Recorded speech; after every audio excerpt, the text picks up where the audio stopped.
Så jeg vil vise en regneregel for bevis inden for regneregel i differentialregning.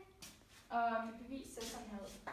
Det er k gange f, mærke x, er lige med k gange f, mærke x.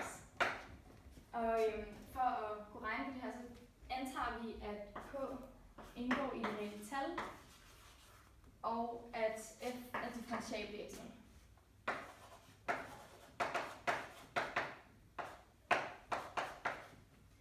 Derudover for at det her skal opfyldes, så antager vi også, at k gange f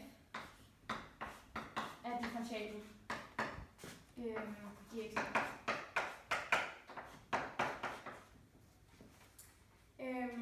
Så tager vi antager yderligere, at differentialprocenten er differensprocenten, altså sådan her ud.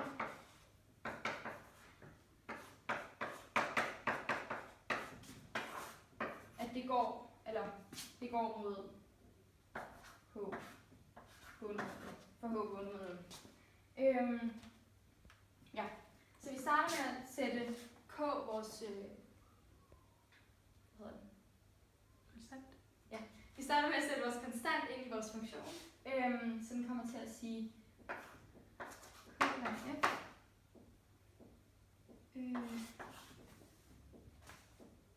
gange x0 plus h minus k gange f x0 over h er det samme som at skrive k gange f er x0 plus h minus k gange f er x0 over h. Og som du kan se, så indgår k i begge led, og derfor sætter vi k uden for parentes.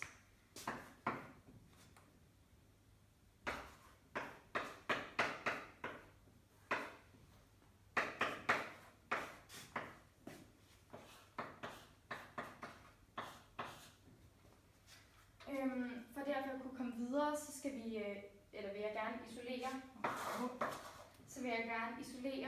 differens,